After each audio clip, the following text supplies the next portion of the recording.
Dear students, स्वागत है आपका अपने YouTube channel learn science with Lata Kala में। डियर स्टूडेंट्स, हमारे प्रीवियस वीडियोज़ में हम अवतल और उत्तल दर्पण के द्वारा प्रतिबिंब बनने के नियमों की संपूर्ण जानकारी ले चुके हैं तथा अवतल दर्पण द्वारा वस्तु की विभिन्न स्थितियों के लिए प्रतिबिंब निर्माण के बारे में भी जानकारी ले चुके हैं। आज का हमारा वीडियो है उत्तल दर्पण द्वारा वस्तु की विभिन्न स्थितियों के लिए प्रतिबिंब निर्माण। वीडियो शुरू करने से पहले आप वीडियो को लाइक, शेयर और सब्सक्राइब ज़रूर कीजिएगा, क्योंकि स्टूडेंट्स आपको क्रमबद्ध रूप से विषय को सरलतम बनाने के लिए जानकारी प्रदान की जा रही है। तो आप वीडियो को अधिक से अधिक लाइक, शेयर और सब्सक्राइब कीजिएगा तथा साथ में बेल आइकन को भी प्रेस कीजिएगा, जिससे आने वाले वीडियोज़ के नोटिफिकेशन आपको मिलते रहें। चलिए वीडियो शुरू करते हैं। उत्तल दर्पण द्वारा वस्तु की विभिन्न स्थितियों के लिए प्रतिबिंब निर्माण।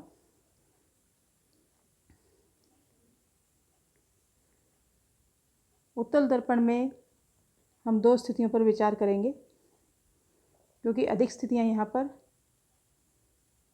नहीं बन सकती हैं, क्योंकि आप देख रहे हैं कि फोकस और वक्रता केंद्र दोनों ही दर्पण के पीछे हैं और वस्तु हमेशा दर्पण के सामने रखी जाती है। तो दर्पण के सामने एफ और सी नहीं है, अतः ये स्थितियाँ हमारे पास नहीं होंगी और इनसे संबंधित स्थितियाँ भी हम नहीं ले सकते। तो हम दो स्थितियों पर विचार करेंगे। पहली स्थिति है जब वस्तु अनंत पर हो।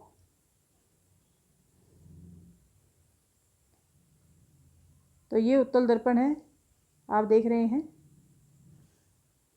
ये इसका मुख्य अक्ष है।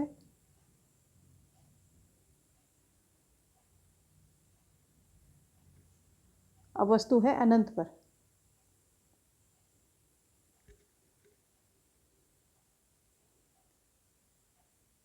तो उत्तल दर्पण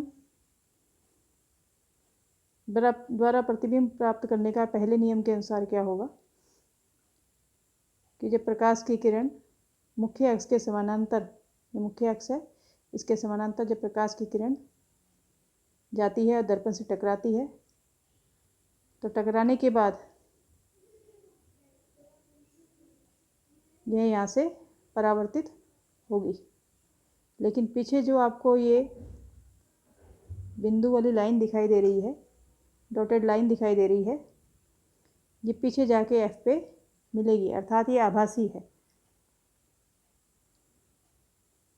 इसी प्रकार नीचे भी जब प्रकाश की किरण दर्पण पर जाएगी तो ये दर्पण द्वारा परावर्तित होगी तथा आगे दर्पण के पीछे ये आभासी लाइन है, ये बिंदु एफ पर दोनों लाइनें प्रतिच्छेद करेंगी।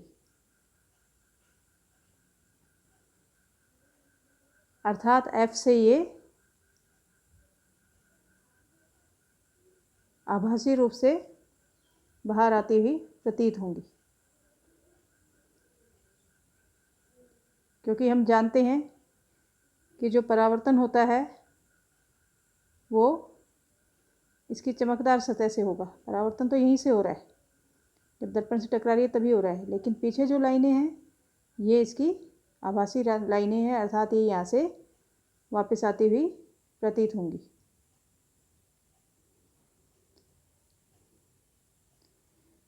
तो जब वस्तु अनंत पर हो तो प्रतिबिंब बनेगा एफ पर, दर्पण के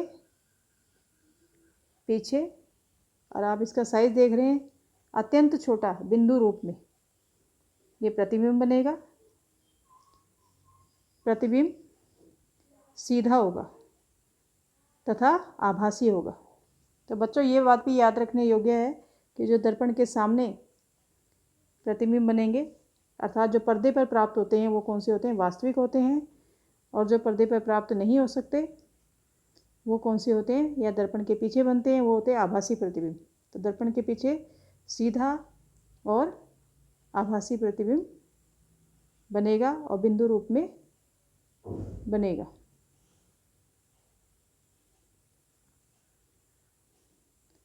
अतः हम कह सकते हैं कि जब वस्तु अनंत पर स्थित हो तो प्रतिबिंब दर्पण के पीछे फोकस पर बिंदु आकार का सीधा और आभासी बनता है।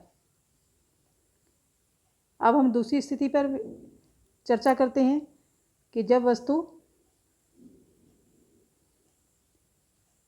उत्तल दर्पण के ध्रुव P तथा अनंत के मध्य स्थित हो। तो ये वस्तु है AB, जो कि दर्पण के ध्रुव P तथा अनंत के मध्य स्थित है।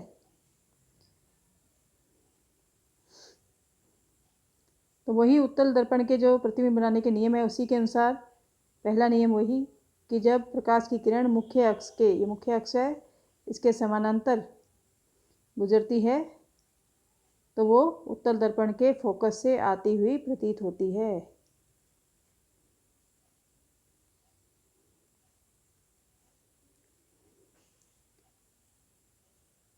ये पहली किरण है।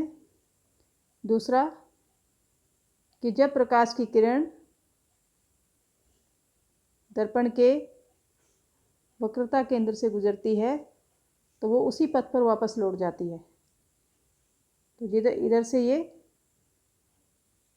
वक्रता केंद्र पर जाएगी तथा इसी रास्ते से ये वापस लौट जाएगी। अब ये दोनों किरणें जो मुख्य अक्ष के समानांतर आई थी वो किरण तथा जो वक्रता केंद्र से गुजरी है आभासी रूप में, ये दोनों किरणें प्रतिच्छेद कर रही हैं P और F के मध्य में और प्रतिबिंब A' B' में प्राप्त हो रहा है। प्रतिबिंब का आकार आप देख सकते हैं। वस्तु है AB जिसका आकार बड़ा है, जबकि प्रतिबिंब का आकार वस्तु से बहुत छोटा है। तो यहाँ पर हम क्या कह सकते हैं कि प्रतिबिंब कैसा है? प्रतिबिंब छोटे आकार का है, दर्पण के पीछे है, आभासी है और सीधा है। अतः हम कह सकते हैं कि जब वस्तु अनंत और दर्पण के ध्रुव P के बीच स्थित हो तो प्रतिबिंब दर्पण के पीछे P और F के बीच छोटा, आभासी तथा सीधा बनता है। तो बच्चों, आप इसकी प्रैक्टिस ज़रूर कीजिएगा। ये सारे किरण आरेख बनाने का अभ्यास अत्यंत आवश्यक है, तभी आपको ये चीज़ें अच्छे रूप में समझ में आएंगी। वीडियो आपको कैसा लगा कमेंट्स बॉक्स में जाके कमेंट्स करके आप बता सकते हैं तथा आगे आने वाली वीडियोज़ के लिए बने रहिए अपने YouTube channel learn science with Lata Kala के साथ। Thank you.